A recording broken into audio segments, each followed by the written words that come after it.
Steam locomotives were some of the most powerful machines ever built. They pulled trains that fueled our imagination. They represented vision, collaboration, ingenuity, customer service, and extraordinary human achievement. But in order to get to their destination, it took someone guiding them through a series of switches in order to get to the main line. Just like leaders today, it takes someone directing them down the right path in order to get to their destination. Welcome to Mainline Executive Coaching ACT, which stands for and Cultural Transformation, hosted by Master Certified Intelligent Leadership Executive Coaches Michael Bailey and Rich Barron, with over 50 years of successful cultural transformation and quantum leadership development between them. Brought to you by Intelligent Leadership Executive Coaching, the world's foremost authority on cultural transformation and intelligent leadership development. Once again, thanks for joining us and enjoy today's show. Thank you, folks, for joining us today. This is Mainline Executive Coaching ACT. We have been talking about leaders and why leaders fail and what that's all about. And we've been looking at an area of just not showing respect and support that leaders may not be aware of. That's something that is very, very important for employees in terms of their motivation, in terms of their trust, in terms of your retention, even in terms of hiring the right people. It's a huge thing. I'm here with my partner. This is Rich Barron. I'm Michael Bailey, and we are happy and excited to have you here, no matter where you are from across the globe. We've got people all over the world watching us, and we're grateful to each and every one of you. So let's get started here. Rich, what are your? We talked. This is the fourth one in the series that we've done. What kind of your? As we're going to wrap this up, what's your view about this territory we've covered and what we're going to go into next? You know, we've been able to cover quite a bit of ground, actually. We talked a lot about respect. We talked about mergers. We talked about acquisitions and reorganizations and the problems that they bring. And remember, these topics are part of a 10-part series, 10 separate reasons that these employees in this survey gave for their opinions why there's failed leadership or toxic organizational culture. And 1.4 million reviews that, you're going to show that in a minute, were, these are the top 10 reasons. And these were very substantial in why they felt that this is a problem. Now, respect and support really kind of go hand in hand. In this, respect was the number one reason.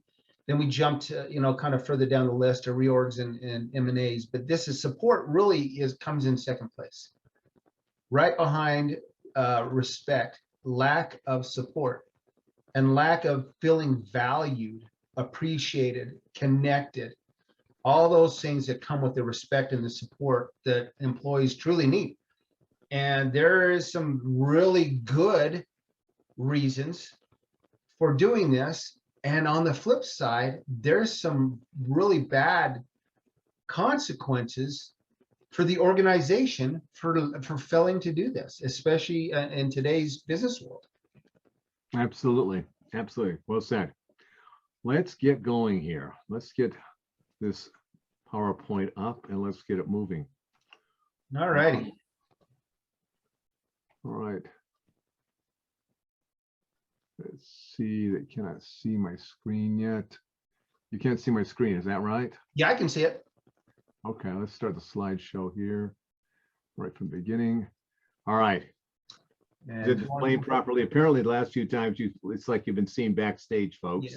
Yeah, if you want to go up to that display settings, you might be able to fix that again, Michael. It's doing that same thing? Yeah. There we go. There we go. Now okay. Okay. So you're looking at the backstage anyway again, huh? Yeah. It's all good. We'll close some of the curtains on the side. All right, get back in your seats. Let's relax. Okay, this is part 4 of what it is that we're doing here. Why leaders and managers must start. Starts with you, folks. The process of respect and the value appreciation cycle. That's what we'll be looking at here. And so Rich talking about this MIT MSR Glassdoor culture, 1 million employee reviews have brought us these statistics that we're bringing to you so that you can see what this is all about. Again, this thing of respect is huge. It's like, what is it, 18 times more important than just the average thing. Was it 18 or 19? 17.9, so 18 times more of an indicator. Yeah, success or failure. Toxic culture and failed leadership. Very good. There you go. There you go.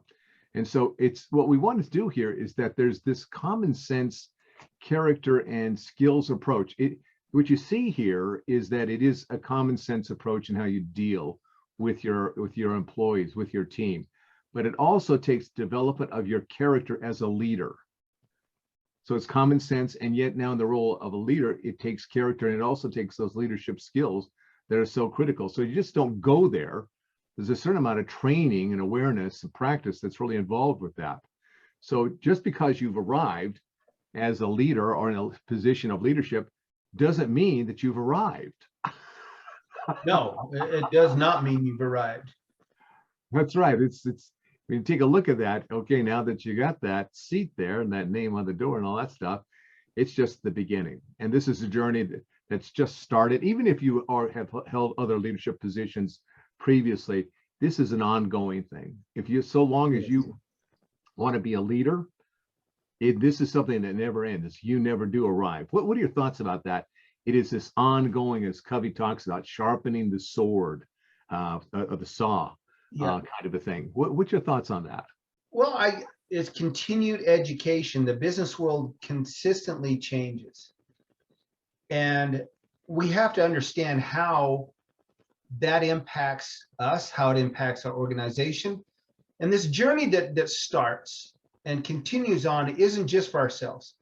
Now, when we first start with some of this coaching that we talk about, that journey really is focused on you. But as you grow, as you progress in your leadership skills, it becomes something that you want to give to somebody else. So in that sense, it's a legacy. It's continuing on. You give back, and in turn, hoping those that you've given to will give back again. And it's not only is it a cycle, but it's a never-ending journey. Yeah, there are organizations that even when leaders retire, because of who they are, because they are leaders, they'll continue moving into these leadership positions.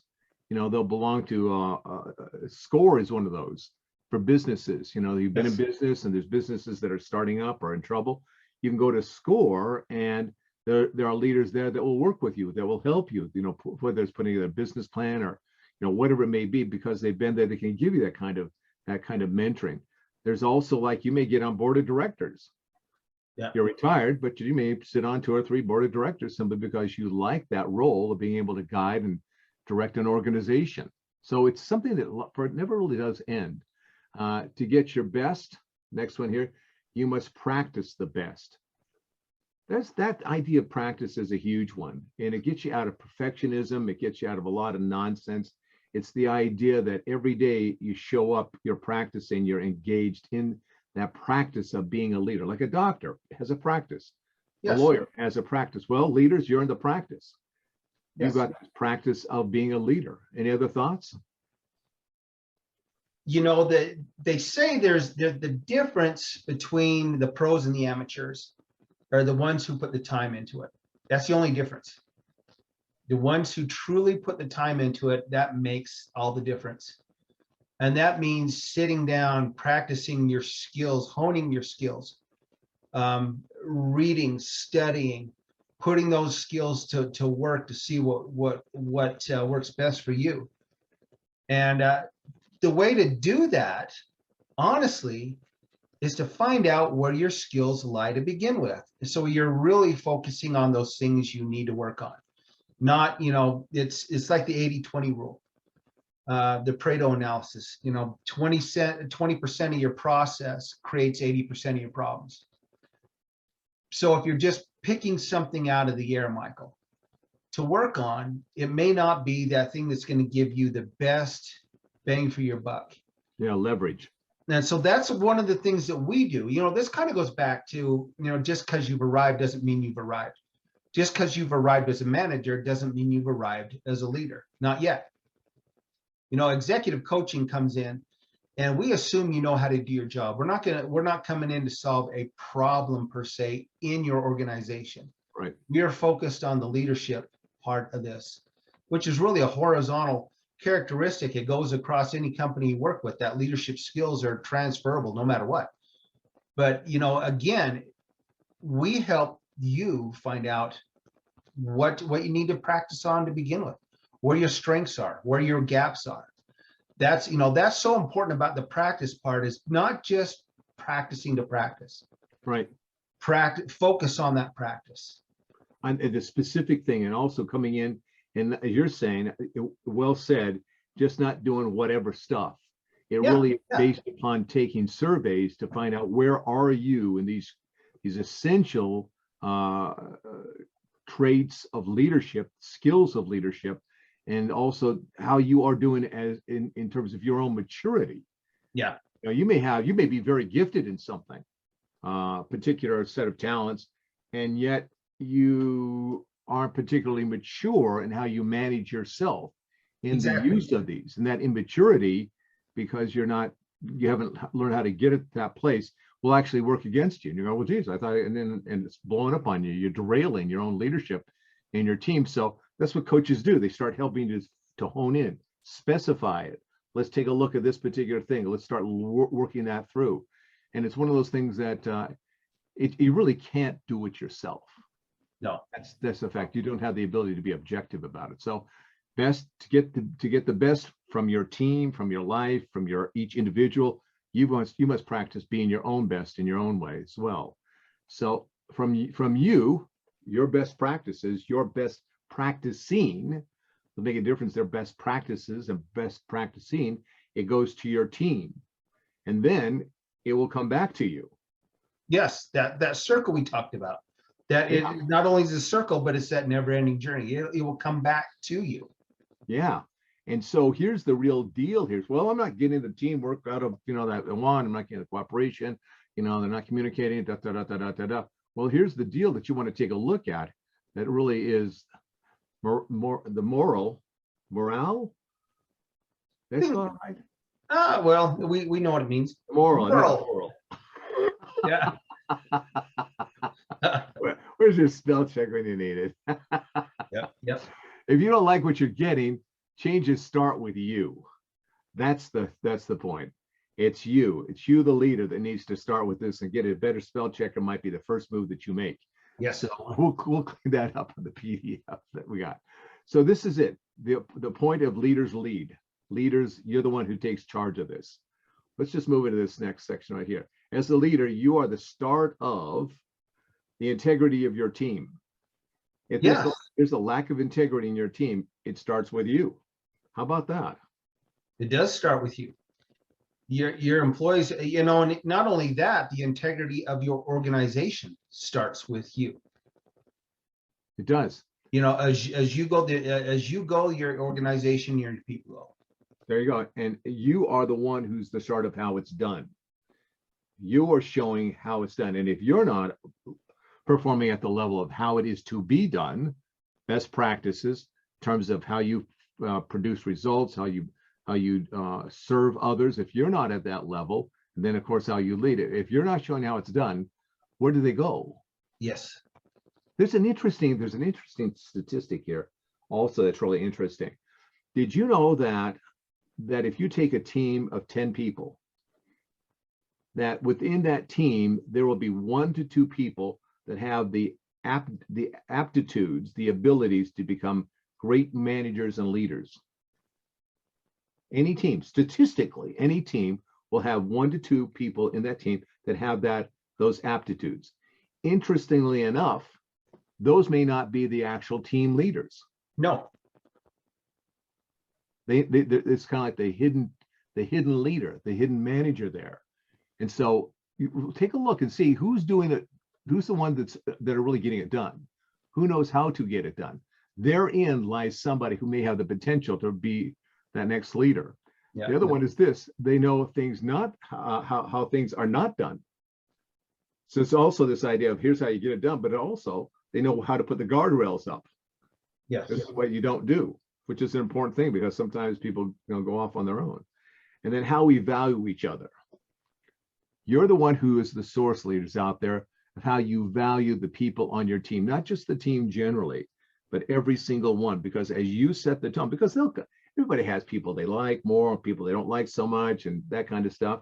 However, if you're that person that's leading them and you're showing them that altruism, right? This altruistic attitude, we value everybody and we treat each other fairly and we treat each other justly and we're there and we support and we care and we encourage. We're doing all those things. You've got to set that tone, because if you don't set that tone, other people's biases and problems, that's going to interfere, and that will undercut your team and your performance of your team. Any thoughts on that? Yeah, how we value each other is so critical. Do we truly appreciate what someone does for us? Do we appreciate how they treat us, how they treat those around them? Do we value their friendship? Do we value their feedback? Do we truly hinge on that, or listen and engage when you talk to people? Do you truly engage in that conversation and listen? That's valuing their opinion, valuing their time, valuing their ability to connect with you. Yeah. And it seems like such a silly, simple thing, but it is so invaluable. Yeah. That's why it's the real value. Well, and here's the thing too, if you're ensuring that your employees are valued, it's not just one of your primary prerogatives as a manager. If you're not doing this, your company is going to suffer as a result. Plain and simple. Yeah, or your team, or your department. Team. Yeah. That's right. I want to talk a little bit about this. Have you got another point here, Michael? Yeah. On this, how we finish together? Yeah. I talked to you a little bit about this the other day, about that example with Admiral Togo. Yeah.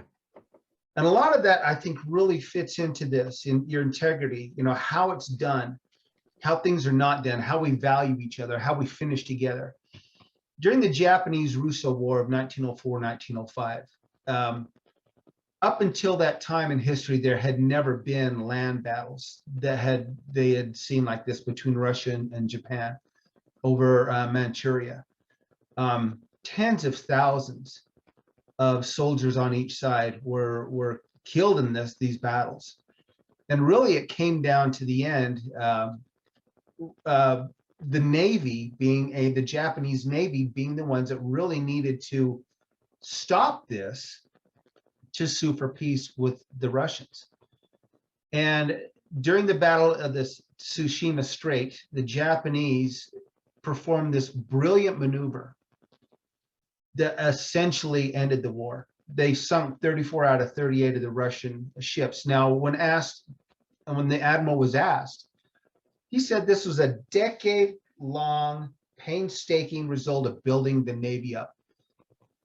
Learning how to work together as a team, working with the sailors, integrity, showing them how it was done. And they worked on these particular tactics for 10 years. They didn't know it was going to come down to using this, but he had taught them how to work together as a team, how leadership is done. He valued everybody in his Navy. And in the end, it was 30 minutes and it was done. It was a 30-minute maneuver that cost Russia their Navy and created the Japanese for their victory, which in turn they were able to sue for peace and kind of end this war. But the whole thing is as Admiral Togo was the start of all of this. He was the start of the integrity, the start of how it's done, how things were not done, how they valued each other, and how in the end, that 30-minute maneuver, how they finished together. Oh, that's great. Yeah. That's excellent. Excellent. Yeah, this idea of finishing together. It's a big deal. You just don't leave your team and leave and they Yeah. finish it, or you're just there working by yourself. It's this idea of what brings you together, what binds you, what creates that relationship Yep. of real trust and loyalty is working it through together and finishing together. That's a big deal. Let's take a look at that next one. Nice, great story there for us. The value appreciation cycle. Something we've got here that it starts with this notion of, we're just talking about this, the value. You've got to decide, leaders, that it's a decision. It just doesn't happen, because sometimes it comes easy, sometimes it doesn't come so easy. You must make the decision that you value your team as a whole, and you value each individual member and how they work together. Because unless you actually if you don't value something, are you going to put the time into it? Yeah. Not. No, you're not. And it's proven. Here's the thing: employees who do not feel valued will hurt your efforts 100% of the time. Maybe not intentionally, but if they're not recognized or valued for their efforts, they're not going to give you 100%. That's exactly right. Yeah. And so that which we value, we're going to put time into. And so that's that next move there about connect. Once you value, you've decided to value or figure out how you will value each team member, then you'll now begin that process of reaching out and connecting with them. And as you begin that process of connecting to them, how are you doing? What's going on with you? How was your weekend? I understand you got a son or a daughter on the baseball team or the volleyball team. And so what's happening there? You're connecting, and you naturally then move into communicating. Yes. Communicating more. And it's out of that process of communicating, not just asking a question, but really listening, really paying attention, remembering, listening not only with the head, but also with the heart. And people know that when you're genuinely connecting with them as an individual, because they not only see it, but there's something that happens that we feel that. Did you know that there are brain cells in the heart? No. There are brain cells in the heart, where the heart these brain cells remember. Just like we have brain cells in our brain that remember, there are brain cells in our heart that also remember. Interestingly enough. Yeah, it is really, really interesting, isn't it? So it's not just the head going on, but it's the heart that's remembering, that's connecting, that's feeling. And now, that sense, again, that we talked about, sense of connection and being able to collaborate and trust and all those kinds of things. Yep. And as you do that, you will move into appreciate. Yes. You'll really genuinely appreciate the people individually and as a team, and how they work with each other, as well as how they work with you. You will appreciate those individuals as you're going forth, doing the work and getting the results. That's what that focus is about. Yeah. The more you appreciate them, the more you'll value them. This frank, open communication within your organization, employees then feel appreciated, they feel valued, and in turn, they feel they can connect with their senior leadership. That it's not just a closed door. That part of that pie is missing. But really, you could take any part of this, Michael, and start from the beginning there. Yeah. Is it connection? Is it communication? Is it appreciation? Is it value? They all live together, and it doesn't matter where you start, as long as you stay within that circle.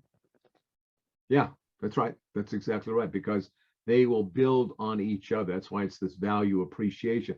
Appreciation, you value, and appreciation is something that grows. You have an investment that appreciates, well, then it's growing. Yes. And we've given you some examples over the time that we've been doing these podcasts of organizations that don't. You can take a look at, do they really value their people? Do they really connect? Do they really communicate to them? And they don't. We've got an example, a recent one of this organization. They made some changes, not for the best, and they're not really valuing. Therefore, it's a funny thing. Therefore, they don't connect. Yeah. Or they don't communicate. Absolutely. And you know what? Underappreciated, undervalued employees that do not connect or cannot communicate or have not been communicated to will 100% of the time hurt your business. Maybe not intentionally, but they will. And who knows, they're not going to be your inspired employees. They simply are not. and they may be looking for something somewhere else, and you may be losing out on some very valuable skills, energy, talents, name it, that's going to help you long term. You know, when you talked about this, all this lack of within this circle, you know, turnover right now, as it happens, is a single most consequential disruptor for organizations today. Yeah. It truly is. It requires money, it requires time, it requires dedication to restaff these positions, and it poisons your company culture. Yeah, it'll cost you at least 1/3 of that individual's salary for a year. At Yes, least. At least. 1/3 and that is actual statistics. Yeah. 1/3 of that individual's salary to find a new person. And get them up to speed and all Yes. that other stuff, and rebuild the team and refocus the team. Or it's an amazing kind of a thing. So this is leaders, this is a good thing for you to pay attention to here. Let's go to the slide here. So now what? Let's see. Strategically, what you must become. We talked about becoming what you must decide to become. Let's now say this is what you must become. It's no longer a debate. It's like this is what the play is. You really must become a relator, a listener, a responder, a support, an advocate. You must become a collaborator. You must be the leader that your people need and want. These are things that are just on the table. This isn't, and again, it's not about, well, I don't know if I can, I don't know if I can take it, I don't know if I really want to. It's that whole thing. Well, if you don't have, let's say this, if you don't have the capacity to become these things, then you ought not to be in that leadership position.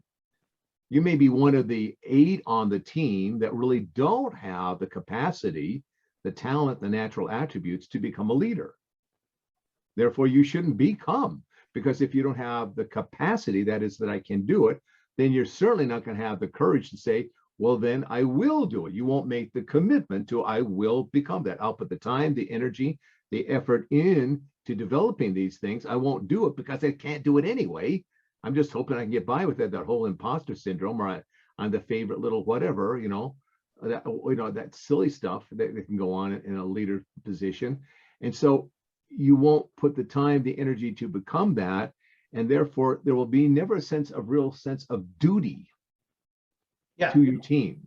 That duty of, I not only must take care of my team, but, I get to take care of my team. I get to take care of them. This is something that I really want to be that person that does that. And so if you don't have that, then you got people in those seats, other leaders, maybe need to take another look here, because what it means that, again, going back over this is what you must do. You must meet with your people, company, division-wise, and teams and individuals. It's not something it's something that you can play around at. This is a must do.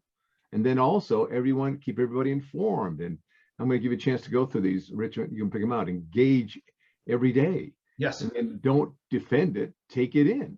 Yes. Right? Take it in and reflect. That's a very good point. And then keep the conversation going. So as we look at, you must become, and then you must do. What are your thoughts on this particular slide? Well, I'll tell you what, great leaders across the board, when they make their employees feel wanted, communicated with, appreciated, valued, they'd start to build a culture of respect and encouragement from the top down. And that's really where it starts. So what you must do is meeting with your people, company-wide, divisions, teams, individuals, keeping everybody informed all the time, engage every day in some fashion. It doesn't have to be a long conversation every day. It doesn't have to be anything like that, but it has to, but stay engaged. That requires you to stay engaged. Don't be defensive. Be humble. Be vulnerable, because true leaders surround themselves with people who are better than they are in the categories they need them in. Keep the conversation going. Here's the thing. No matter where those employees are on that proverbial totem pole, if you will, all need to feel engaged, valued, respected, and that their efforts are appreciated every single day for that organization. This is truly where the success comes from. And I think a lot of these, there's times, Michael, when we've met with these people, we know these people, when they just look at the numbers. Yeah. The numbers are, well, the numbers are an indication how my people are doing. No, it's not. It's not. Because if you're truly a numbers-driven organization, numbers can be faked. They can be pencil whipped in order to get your attention. And I've seen that. I've seen that before in companies where those numbers, those daily numbers are pencil whipped in order to get, so they don't get that tongue lashing at you, if you will. Make sure that they're valued. Make sure they're appreciated. And this doesn't mean you have to go out and give them the biggest perks, the biggest benefits, the biggest bonus. That's not what we're talking about. That is not valued and appreciated. That is in some ways, yes. Not nearly as much. That's what that survey showed. Yeah, not nearly. That's not nearly as much as one. Yeah. The bonuses and stuff like that. That is way down on the list. The perks and the benefits. That's not what people are needing. Ask yourself, how do you want to be treated today? Ask yourself, do you really, as a human being that's getting out of bed, that's going off to support your family, support yourself, support your family, continue in your own professional life, how do you want to be treated? How do you want to be engaged? How do you want to be valued? It's a simple question. Leaders and managers out there, you can make the time your employees spend there working with you, you can make it hell, or you can make one of the parts of their day that's the greatest part of their day. Yep. Going home, spending time with their family and friends. But you can make it can make it an extraordinary, positive, uplifting experience for them to be there, to be part of this team that does this work, produces the results. I mean, when you think about it, driving results is really the drive for success. The data does not drive you. It's the people. The people are the ones that get you. Their data just looks at it. It just measures it. Data has no power at all whatsoever to make any changes in the data itself. It is just numbers. It's just ink on a page, just so many pixels on a screen. It's your people. And it's your people that will make the difference, or as Rich has talked about, or it will be your people that hold you back from it. Yeah. Nonetheless, it's going to be you who are the catalyst that makes that happen, working with your team, together with your team. That's what it really comes down to. Yep. So here's the other thing, Michael, that we talk about the things you've got to do, but not every leader is going to do this the same way. Nope. We're all individuals.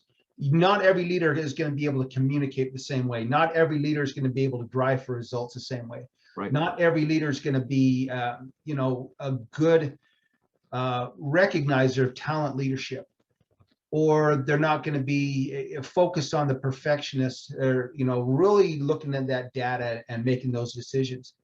That's where we come in. We're going to help you find how you truly are able to do this. What strengths do you have that from the inner core that people on that outer core are going to see? Your communication, talent, leadership, driving for results, perfectional, all these things. But where does that truly start? Where's your real strengths, and how do you grow on those? That's where we come in. That's where we help. That's where we start, matter of fact. And this is something, thank you, Rich, that's good stuff. There's something else to consider. The studies and evaluations that they have done, just so that you leaders out there understand that where you are in this. There's about 50% of leaders who are in some sort of leader training, want to get that kind of training. They just want the training that's kind of cookie cutter, just generally applied. However, in the same organization, there's about 50%, just under 50%, they're about the same, that want to have somebody who works with them outside the company. They want an external mentor. They want an external coach. So if you're one of those people that thinks, gee, I would like to have a coach that's, outside that I can be working with, you're not odd. You're not a weirdo. You're not somebody who's, what's wrong with you? You want to get some additional help. You're actually pretty typical in terms of the leaders and the organizations out there. It's about 48% of the people in our organization really would like that opportunity to develop their leadership traits, skills, all that stuff, working with somebody on the outside. So if this is something that you're watching here and you're considering, there's a lot of people that are on your side that want the same thing. They just don't know where to get it. And you can get it with us. Go over to our website. Richard's going to give it to you in a minute there. You can take a leadership evaluation, the LEAILEA, excuse me, and get a free, do it for free. And then we can start this conversation of how does this work? It's not something that's like, here we go, let's get right now. It's a kind of a development of relationship to see if you like us, we like you, if we think that we can work together, if you think that you can. It's just a conversation. That's all it is. So we're not going to sell you into hard, all right, now I got you, I'm going to let you go. It's not like that. It really is a relationship developing respect and trust. That's what it really is. Yes. So let's wrap this up here. Final look at the value appreciation cycle here. There it is for you. And leadership is a gift. It's an opportunity, and it's a privilege. Nobody should ever just take this privilege, opportunity, or gift for granted. Granted, never. All right. So how do they get a hold of us if they want that conversation? Executive Leaders Act, ILEC.com. And go there. You can go to our about page about the coaches.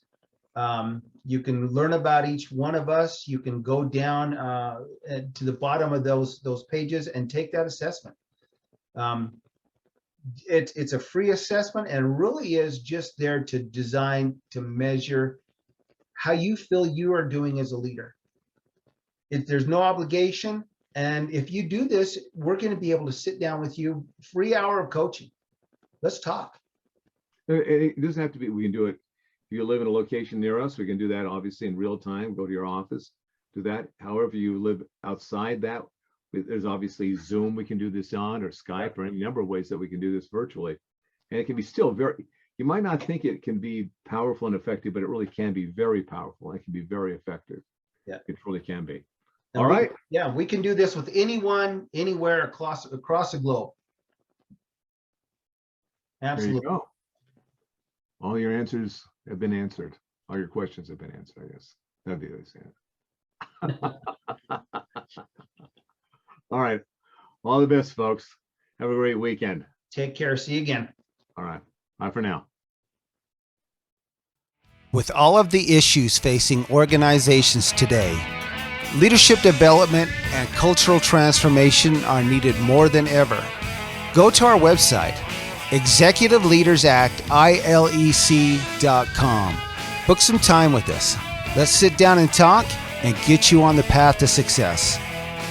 This podcast was brought to you by Intelligent Leadership Executive Coaching, ILEC, the world's foremost authority on leadership development and cultural transformation.